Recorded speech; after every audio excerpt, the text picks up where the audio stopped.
So Wuthering Waves recently released the new 1.2 update.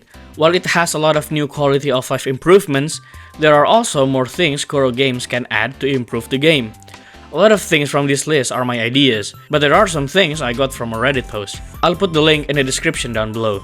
So here are 25 things Kuro Games can add and change to improve Wuthering Waves. So the first thing on the list is to add combat utilities. In the recent update, a lot of players received a new hover droid shooter utility. While it can only be used to clear puzzles, you can also barely use it to defeat an enemy due to an astonishing 10 damage per hit. Back in the Morning Axe mission, players also received a utility called Ultrasonic Pulse Chip that can shoot out tornadoes to an enemy dealing damage to it. While Grappling Hook exists for easier escape, it would be great if we have a new utility for combat. Speaking of combat, it would also be nice if we have a dynamic boss arena. Currently, the boss arenas in Wuthering Waves have nothing in them. While it's good to have nothing in your way for easier combat, it also lacks varieties to it. For example, a boss can have a few moments of invulnerability state, and you can throw a bomb flower to it so it can instantly become vulnerable again. Or the floors started levitating, and you can use the grappling hooks to get on top of the levitating floor. But enough talking about combat, let's talk about skins. In Punishing Grey Raven, Honkai Impact 3rd, or even Diluc from Genshin, skins not only change the character design, but it also changes the visual effect of the characters. For example here, Crimson Weave. Not only does the new skin change her design, it also brings new effect animation for the character. For example, they can make Jinshis wear a Chinese dress instead, and instead of Yue being blue and yellow, it is now red and yellow, while spewing out flames from the ult and the skill. And also, did you know, Wuthering Waves also has character intimacy, but all it does is just unlocking lore. In Genshin Impact, character intimacy will give you lore and a banner. While there are a lot of character sigils in Wuthering Waves, it is currently unobtainable, and some of them even look really cool. Making use of this intimacy mechanic, players will actually be playing characters that they haven't even upgraded yet. And maybe they will grow to like the characters and eventually upgrade it. In the meantime about characters, instead of making new ones, Kuro Games could just expand on the currently existing characters. In PGR, there are many different versions of the characters as the story goes. The characters get stronger through power-ups and friendships. There is nothing wrong with creating new characters, but too much character in the game would also be very bad. Genshin Impact has this problem. There are just too many characters in the game, there is exactly no reason to use the older characters due to power creep, and they are also irrelevant to the story. There is just so much wasted potential there. But do you know what is also wasted potential? The view info section. In the latest update, Kuro Games added an ego check for your friends. Players can now show off characters in the view info menu to other players. But Kuro Games actually forgot to add info on it. And in the later patch, I hope they add something to it, like achievements, character builds, or even the amount of stars that you get from Tower of Adversity. Also, in Tower of Adversity, we can check the recommended or popular teams that other players use to beat the level. What we don't have is a recommended echo stats for characters. In Star Rail, you can view recommended relics for a character, not only the relic but also the main stat and the substats. It would also be very useful if Wuthering Waves also has this feature. In Wuthering Waves, one of the many ways to get an echo is through events, and it is a custom echo. But the issue is, there aren't just many events in the game. This patch alone only has 4 events, and in the previous patch we only got 2. Although it is already an improvement, there is nothing wrong with giving us more events in the game. And if adding more events takes longer development, they can just add more levels or make the events longer with more rewards. For example, the new Depths of Elusive Realm. I finished that event in just 2 days, and I'm not even speedrunning the event. And I also finished By Moon's Grace event in about 4 days. But there is also a minor inconvenience in events. In the new By Moon's Grace event, I wanted to take a screenshot, but I accidentally clicked out of the cutscene. So naturally, I went to the gallery to take the screenshot, but it isn't there, and it's probably gone forever. Kuro Games could upgrade the gallery function to include cutscenes not only from the main story, but also from the event. And you cannot even watch the cutscenes in the gallery. If they did this because of storage issues, they could just make an option to delete them just like voice languages from the settings. One of the things they also add is the conversation logs for quests. They did add the logs, but it's only available in the gallery, not in the actual conversation. So if you missed something or wanted to repeat what the character said, you can only do it after you have done the mission. This is actually not what I thought when they said they're adding conversation logs. This is also true with the 120 FPS settings that they said in the developer notes. First of all, why just PC? And second of all, why select PCs? Yes, my CPU isn't there on the list, but what makes them think that my 4060 cannot handle Wuthering Waves at 120 FPS?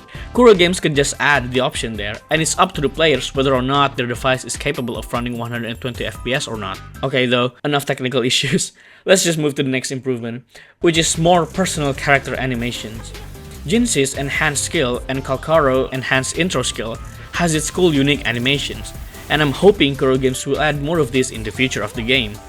Now we all remember when Kuro Games announced that we can become Duke Inferno and travel throughout the map, right? But it's only accessible with a fusion character, because Duke Inferno is fusion.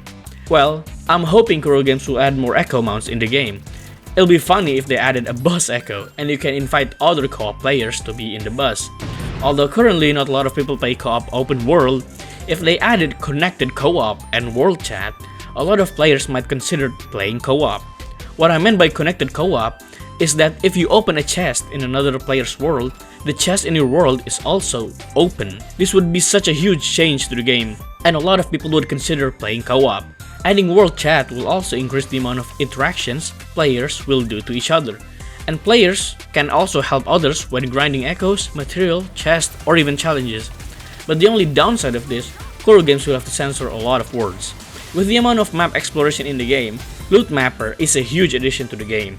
Even though they increase the radius of the map, in some scenarios, the Loot Mapper is useless because it cannot detect anything other than chests. It is still useful though, but it would be much more useful if it can also detect bobflies, viewpoint, challenges, and other things from the open world.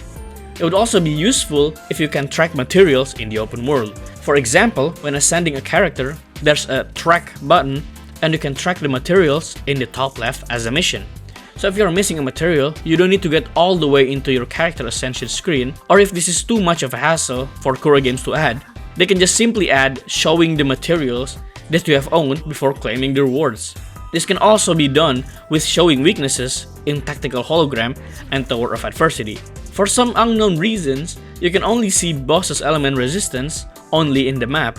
It is such a hassle to get out of the Tower of Adversity just to see that Scar is resistant to Spectro and Havoc only in the second phase. And it doesn't even show it here, which proves my point. Even going to them is also a hassle, because you have to click the waypoint to teleport to it. Kuro Games should also add teleport to the nearest waypoint if the place isn't able to fast travel, just for convenient purposes. One of the things that I was wondering is why isn't Depths of Illusive Realm a permanent game mode? Although it is not considered an end game content, it is still so much fun to play. So I was thinking that they should add another end game content just like Tower of Adversity. Everybody said that the Tactical Hologram is an end game content, but it's only a one-time playable only, so technically you won't ever touch it again if you have already beaten it once. One of my biggest complaints about the game right now is the rewards from forgery challenges. Even after reaching level 60, you are still not guaranteed to get a gold rarity material, and you aren't even guaranteed to get at least 2 purple rarity. The lowest you can get is still 1 purple rarity, which is the same reward as the level 80. The chance is probably higher in level 90, but it is still not guaranteed. Now there are 4 feedbacks left, and I saved these for last because I think these 4 are really good feedbacks.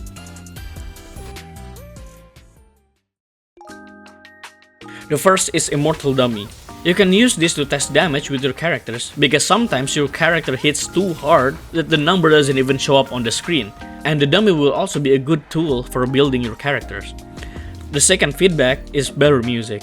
I know this is not really mind-blowing, but compared to Genshin, where sometimes I find myself stopped exploring and just listening to the music, it's really an out-of-the-world experience. PGR is also the same. I remember the first time I played it, there are a lot of times where I paused the game just to dance to the music. One more example is Cocolia fight in Star Rail.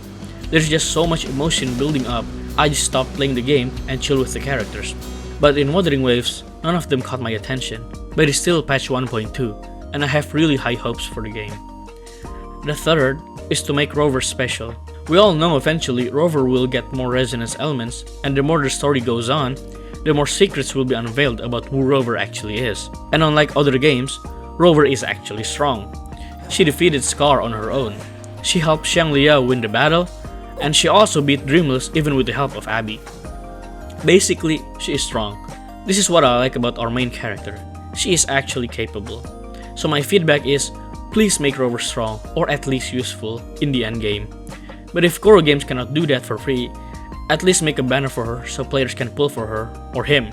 I heard there's gonna be a gender change setting for Rover, so Kuro Games can even make a skin for them.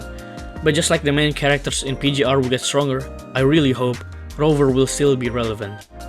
The final feedback I have is new weapons or new elemental resonance. Creating and developing a new weapon or a new elemental resonance is probably gonna be hard, from overhauling the echoes to balancing issues. Even if they won't add a new weapon or a new elemental resonance in the game, I'm really hoping they will keep trying to discover new stuff and never stop improving the game.